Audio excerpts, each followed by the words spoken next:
नमस्कार, शिवव्रत Singh children academy से मैं ज्योति त्रिपाठी आप सभी का हिंदी की इस ऑनलाइन कक्षा में एक बार पुनः स्वागत करती हूँ।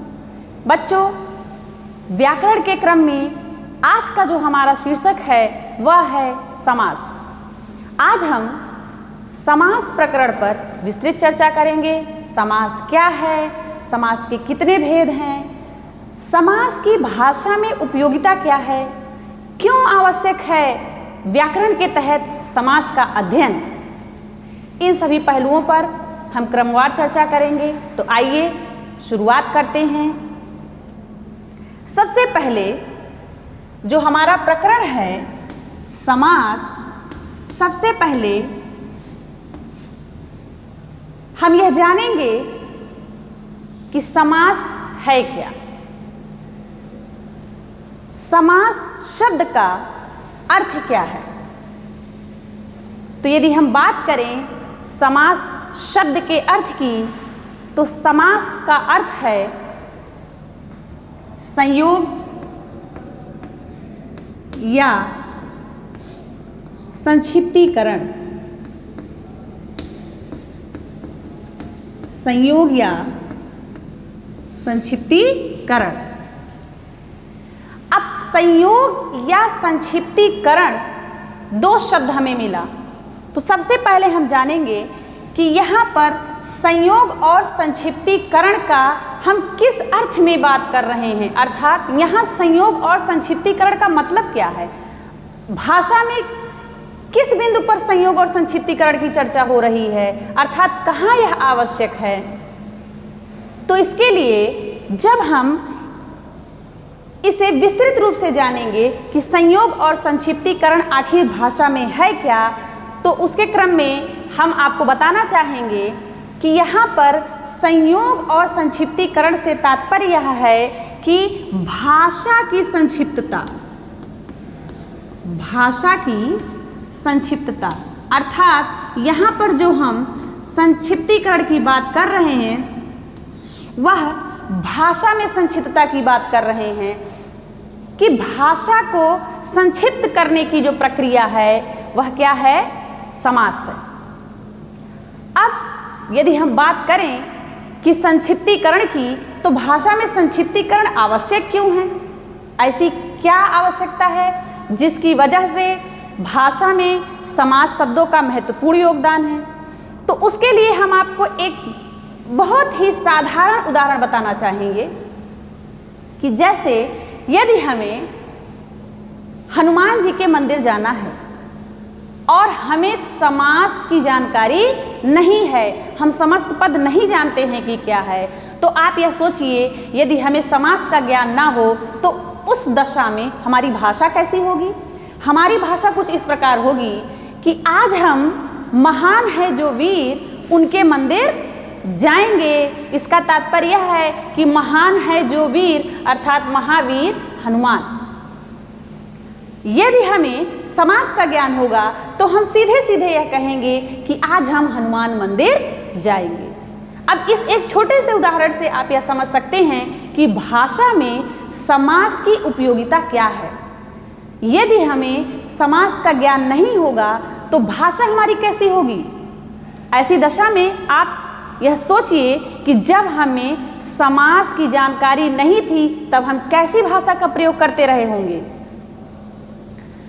तो आप इस बात को इस उदाहरण से समझ चुके होंगे कि भाषा में समास का कितना योगदान है। अर्थात यहाँ पर संक्षिप्तीकरण की यदि हम बात करें तो भाषा की संक्षिप्तता की बात हम कर रहे हैं, और जब भाषा हमारी संक्षिप्त हो जाती है तो वह प्रभावशाली भी होती है। अर्थात किसी भी बात को हम बहुत ही अच्छे शब्दों से उसी बात को कह दें, और एक होता है हम उसी बात को बताने के लिए कई पंक्तियों में उस बात को बोले जा रहे हैं, फिर भी उस बात का कोई अर्थ नहीं निकल रहा है। ऐसी दशा में समस्त पद भाषा में अपना एक महत्वपूर्ण रोल अदा करते हैं, उनकी एक अहम भूमिका है। अब इस क्रम में हम बात करें तो समास मुख्यतः संस्कृत भाषा में प्रयुक्त होते हैं, लेकिन हिंदी में भी इनका प्रचलन बहुत तेजी से बढ़ा है। और नित्य नवीन शब्दों का सृजन भी हो रहा है। यदि हम समास की बात करें तो जब हम नियमों से उस शब्द को बांध देते हैं तो ही वह समस्त पद बनता है। जब समास के नियमों से नियमित शब्द होगा तो वह शब्द कैसा होगा? समस्त पद होगा। और जो शब्द समस्त पद होगा वह समास के नियमों से बंधा होगा। उसमें क्या होंगे? समास के नियम होंगे। जैसे हम यहां पर किसी एक शब्द की बात करें कि नील कमल। अब यह जो नील कमल शब्द है यह एक समस्त पद है। समास प्रकरण के अंतर्गत हम बात करेंगे तो यह एक समस्त पद है। और यदि हम इसी को कहें नीला है जो कमल तो यह क्या हो जाएगा? इसका विग्रह हो जाएगा। नीला है जो कमल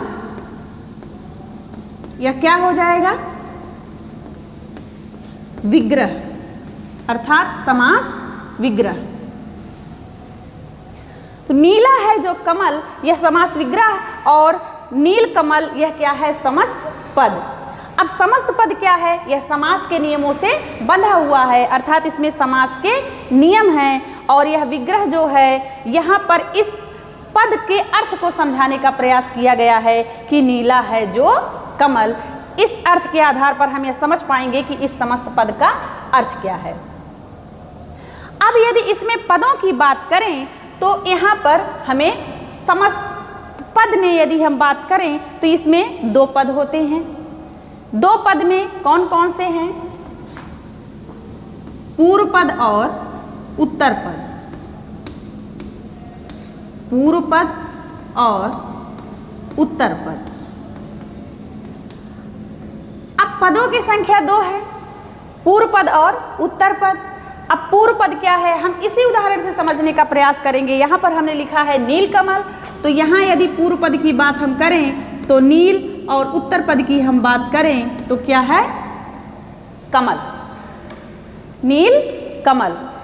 अब यहाँ पर हमने देखा कि यही दोनों पद आपस में मिल करके एक समस्त पद बना रहे हैं, नील कमल। और इसी के अर्थ को स्पष्ट करने के लिए हमने इस शब्द का विग्रह किया, नीला है जो कमल। तो इस प्रकार से समास क्या है? समास के नियमों से बंधा हुआ जो शब्द होता है उसे क्या कहते हैं? उसे समस्त पद कहते हैं। उसका विग्रह क्यों करते हैं? उसके अर्थ को स्पष्ट करने के लिए। उसमें कितने पद होते हैं? दो पद होते हैं, पूर्व पद और उत्तर पद। तथा भाषा में समास की उपयोगिता क्या है उसके बारे में हमने जाना कि भाषा को संक्षिप्त करने की प्रक्रिया ही क्या है? समास है। अर्थात भाषा की संक्षिप्तता या उसका संक्षिप्तीकरण ही क्या कहलाता है? समास कहलाता है। जब संस्कृत के शब्दों को समास के रूप में हम लेते हैं तो ऐसे शब्दों में संधि भी होती है। अर्थात यदि हम साधारण में ही ऐसे बात करें कि कुछ ऐसे शब्द होते हैं उनमें संधियां होती हैं। जैसे साधारण में हम लंबोदर की बात कर लें कि यहाँ पर एक शब्द हमने लिया लंबोदर। अब यहाँ आप देखेंगे कि यदि हम इसके दोनों पदों को अलग अलग करना चाहेंगे तो लंबोदर तो लिखेंगे नहीं। जब हम इसे अलग कराएंगे तो यहाँ पर लंब उदर, लंब उदर अर्थात लंबा है उदर जिसका, लंबोदर। अब यही लंब और उदर जो है यदि हम संधि के रूप में लें तो लंब में आ और उदर में उ, यह मिलकर क्या हो जाएगा? ओ। कौन सी संधि हुई? गुण संधि। लंबोदर में गुण संधि हुई। तो यह मैंने उदाहरण आपको इसलिए बताया कि कुछ ऐसे शब्द भी हैं जब हम उनके दोनों पदों को अलग करते हैं तो उन पदों में संधियां भी होती हैं। यहाँ पर मैंने एक उदाहरण के माध्यम से आपको समझाने का प्रयास किया है कि जैसे लंबोदर, लंब उदर अर्थात लंबोदर। अब यहाँ पर संधि हुई है, लंब में आ उदर में उ, आ और ऊ मिल करके ओ बन गया है और यहाँ पर कौन सी संधि हुई है? इस शब्द में गुण संधि हुई है। तो इस प्रकार से हमने समझा समास क्या है, समास की क्या उपयोगिता है। समास के नियम से जो बंधे हुए शब्द होते हैं उन्हें हम क्या कहते हैं? समस्त पद कहते हैं। और उनके अर्थ को स्पष्ट करने के लिए हम उसका विग्रह करते हैं। दो पद होते हैं, पूर्व पद और उत्तर पद। अर्थात यदि हम इसकी परिभाषा की बात करें तो दो या दो से अधिक सार्थक शब्दों से मिलकर एक सार्थक शब्द बनता है, वह क्या कहलाता है? समास कहलाता है। उदाहरण के तौर पर यदि हम आपको बताएं तो जैसे चौमासा, 4 मासों का समाहार। अब यहाँ पर चौमासा 2 पदों से मिलकर बना है और एक सार्थक पद हमारे समक्ष बनकर आया चौमासा, जिसका विग्रह है 4 मासों का समाहार। तो इस प्रकार से हमने समास की संक्षिप्त भूमिका समझी। अब हम बात करेंगे कि प्रायः समास संबंधी कुछ त्रुटियां भी हमें देखने को मिलती हैं। जैसे समास संबंधी त्रुटियों में यदि हम देखेंगे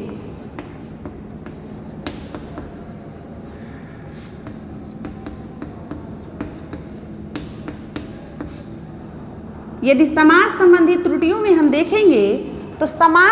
त्रुटियों में कभी कभी ध्वनि परिवर्तन के कारण भी मूल शब्द में परिवर्तन हो जाता है। जैसे एक शब्द है, यहाँ पर यदि हम उदाहरण की बात करें तो एक शब्द है लज्जा। अब यदि इसमें हम निरुपसर्ग जोड़ करके एक नए शब्द की बात करें कि कौन सा एक नया शब्द बनेगा, तो निर्लज्जा कभी नहीं बनेगा, वहाँ पर बनेगा निर्लज्ज। वहाँ पर कौन सा शब्द बनेगा?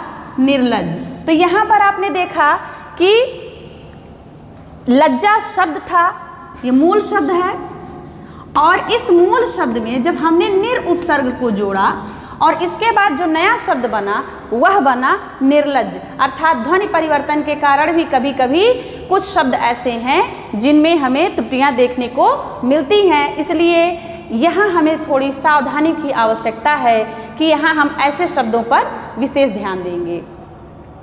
इसके बाद यदि हम बात करें सामासिक या समस्त पद की, तो मैंने संक्षिप्त में आपको अभी समझाया, लेकिन हम इसको और अच्छे से समझ लेते हैं। सामासिक पद या समस्त पद क्या है? सामासिक या समस्त पद किसे कहते हैं?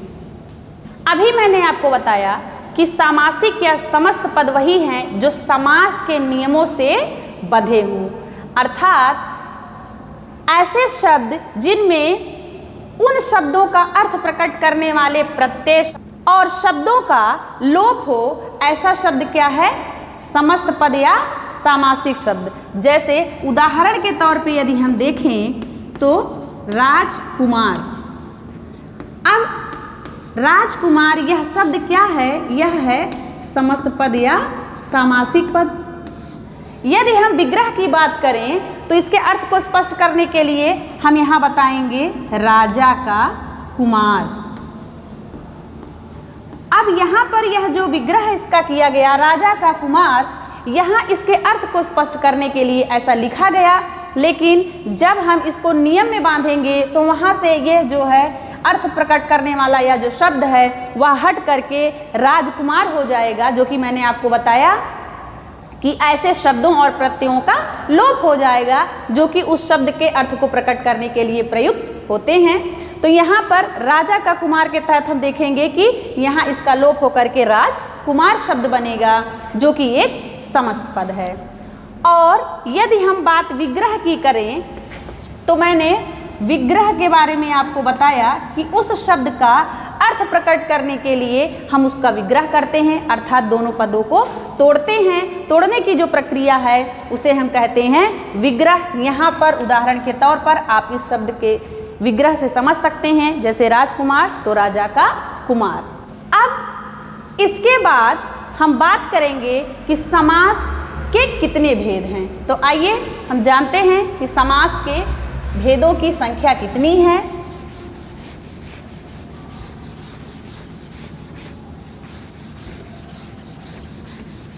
समास के भेदों की यदि हम बात करें तो समास के कुल 6 भेद हैं। हम उनके नाम भी जान लेते हैं, जिसमें पहला है अव्ययी भाव समास,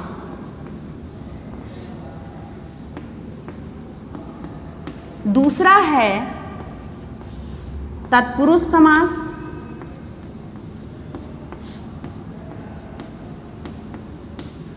तीसरा है कर्मधारय समास,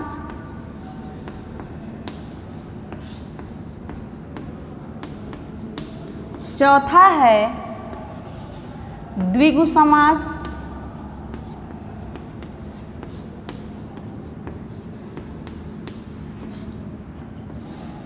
पांचवा है द्वंद्व समास,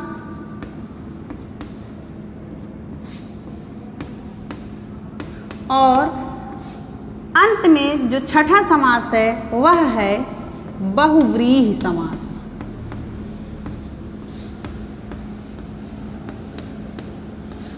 तो समास के भेदों के अंतर्गत हमने जाना कि समास के 6 भेद हैं। उनके नाम क्या क्या हैं?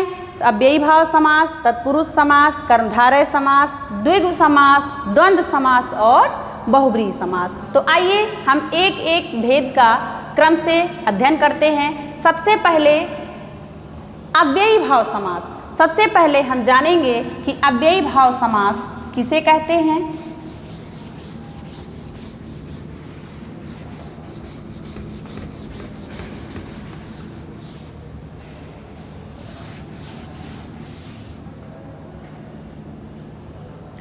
हमने आपको समास की भूमिका में बताया कि इसमें 2 पद होते हैं, पूर्व पद और उत्तर पद।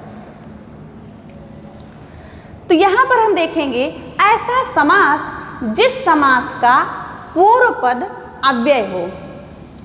पूर्व पद क्या हो? अव्यय। और जो उत्तर पद होगा वह संज्ञा या विशेषण। उत्तर पद संज्ञा या विशेषण शब्द होंगे और इनसे मिल करके जो शब्द बनेगा वह शब्द अव्यय ही होगा। वही क्या कहलाता है? अव्ययी भाव समास।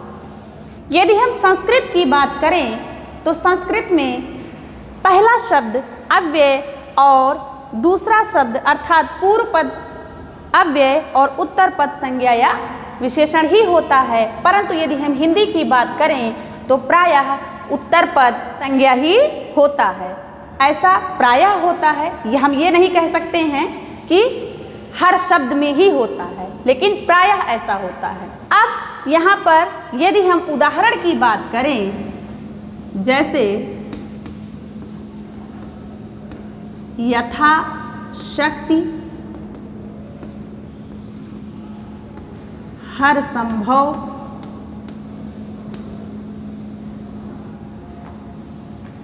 हर रोज,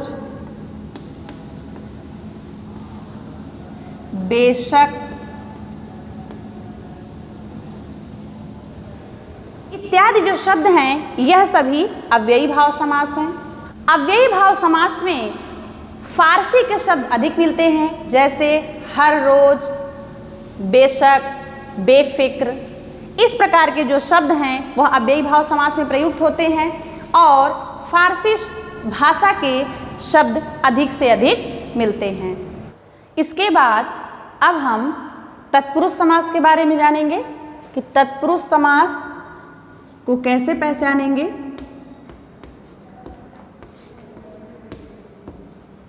तत्पुरुष समास में यदि हम पूर्व पद की बात करें तो पूर्व पद संज्ञा या विशेषण होता है और जो उसका उत्तर पद होता है, उत्तर पद प्रधान होता है, अर्थात मुख्य भूमिका है इसमें इसकी, और जो पद होता है वह संज्ञा पद होता है। इसके साथ ही साथ इसे पहचानने का एक नियम बहुत ही साधारण है। जब हम इन पदों में समास करते हैं उस समय विभक्ति चिन्हों का लोप हो जाता है। विभक्ति चिन्ह आप जान रहे हैं, जैसे कारक चिन्ह है, ने, को, से, द्वारा, के लिए, से अलग, का, के, की, में, पर। इस प्रकार से यह जो चिन्ह होंगे समास की प्रक्रिया में इन चिन्हों का लोप हो जाएगा। यदि हम तत्पुरुष समास के भेद की बात करें तो तत्पुरुष समास के 6 भेद हैं, जिसमें सबसे पहला है कर्म तत्पुरुष, दूसरा है करण तत्पुरुष, तीसरा है संप्रदान तत्पुरुष, चौथा है अपादान तत्पुरुष, पांचवा है संबंध तत्पुरुष और छठवां है अधिकरण तत्पुरुष। अब मैंने आपको बताया कि विभक्ति चिन्हों का लोप होता है। आपको विभक्ति चिन्ह के बारे में जानकारी होगी कि कर्म का विभक्ति चिन्ह क्या है। कर्म का विभक्ति चिन्ह है को,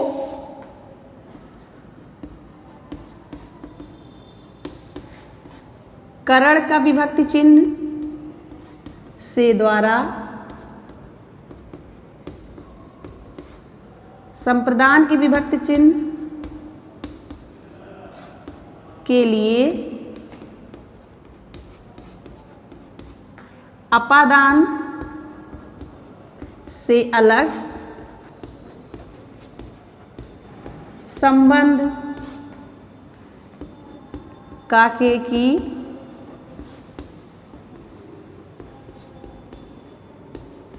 अधिकरण,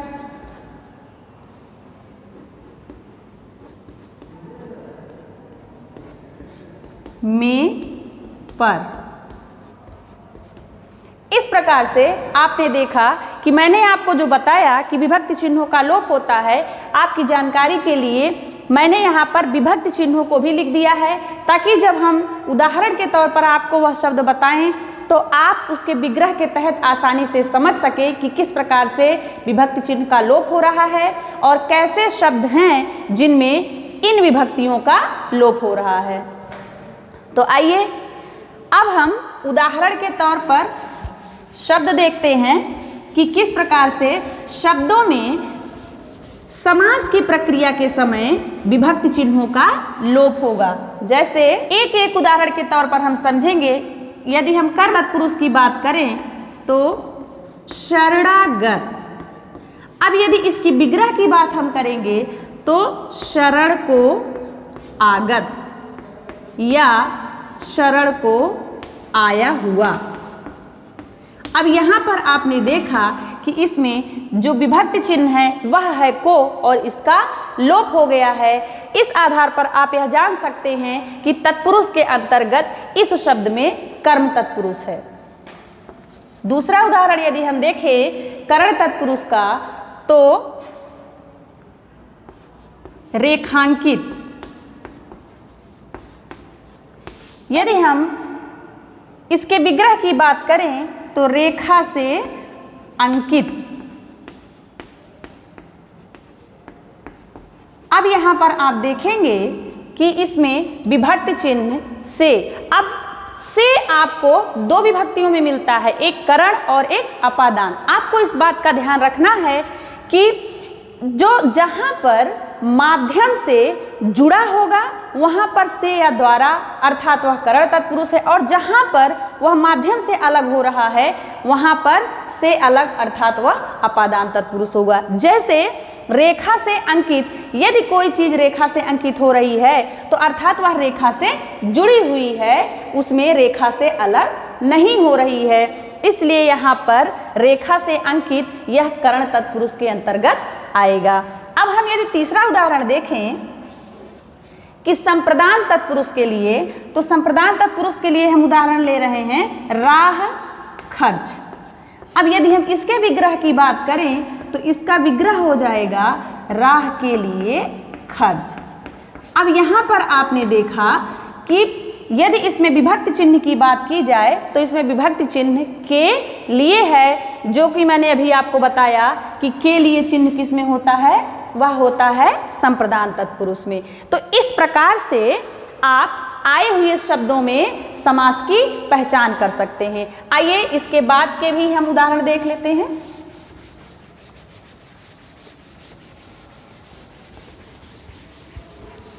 इसके बाद हम अपादान तत्पुरुष का उदाहरण देखेंगे, जैसे देश निकाला। अब यदि हम इसका विग्रह करेंगे तो इसका विग्रह हो जाएगा देश से निकाला। अब यहाँ पर आपको विभक्ति चिन्ह मिला से, और मैंने आपको बताया है कि जहाँ पर अलग होने की बात होगी वहाँ पर कौन सा तत्पुरुष होगा, वहाँ पर अपादान तत्पुरुष होगा। अब देश से निकाला की बात, देश से बाहर जाने की बात हो रही है कि यदि उसे देश से निकाला मिला अर्थात उसे उस देश को छोड़ना ही पड़ेगा, वह उससे अलग हो रहा है। उस स्थिति में से चिन्ह आने पर यहाँ पर हम क्या जानेंगे कि यह है अपादान तत्पुरुष। इसके बाद हम यदि देखें अगला उदाहरण, वह है संबंध तत्पुरुष। मैंने संबंध तत्पुरुष में आपको पहचान के तौर पर उसके विभक्ति चिन्हों को बताया कि क के की, जैसे देव मूर्ति। उदाहरण के तौर पर आप देखेंगे तो देव मूर्ति। अब देव मूर्ति का यदि हम विग्रह करेंगे तो क्या हो जाएगा, देव की मूर्ति, और वहां पर हमें विभक्ति चिन्ह मिलेगा की, अर्थात इसके आधार पर हम यह जान रहे हैं कि इसका वहां संबंध स्पष्ट हो रहा है कि वह मूर्ति किसकी है, वह मूर्ति है देव की। तो देव की मूर्ति। इसके बाद यदि हम अगला उदाहरण देखें अधिकरण तत्पुरुष की, तो दानवीर। यदि हम इसका विग्रह करेंगे तो इसका विग्रह हो जाएगा दान में वीर। अब यहाँ पर यदि हम विभक्ति चिन्ह की बात करें तो यहाँ पर हमें विभक्ति चिन्ह मिला है में, और इसके पहले ही मैंने पहचान के तौर पर आपको बताया कि अधिकरण तत्पुरुष में विभक्ति चिन्ह में और पर मिलेगा, जो कि यहाँ पर आपको में चिन्ह मिला है, जिसके आधार पर आप ये जान सकते हैं कि यहाँ पर अधिकरण तत्पुरुष है। तो इस प्रकार से तत्पुरुष समास के अंतर्गत उसके जो 6 भेद हैं उसको हम कैसे पहचानेंगे, अब हम इस बात को पूरी तरह से समझ चुके हैं। तो आज की वीडियो में हमने समास की संक्षिप्त भूमिका, भाषा में उसकी क्या उपयोगिता है, उसके कितने भेद हैं, और भेदों के क्रम के अंतर्गत हमने अव्ययी भाव समास और तत्पुरुष समास को अच्छी तरह से समझ लिया है। अगला जो हमारा वीडियो होगा वह बाकी के जो बचे हुए 4 भेद हैं उन पर विस्तृत चर्चा होगी उस वीडियो में। इसी आशा और उम्मीद के साथ हम आपसे अगले वीडियो में मिलेंगे। तब तक के लिए धन्यवाद।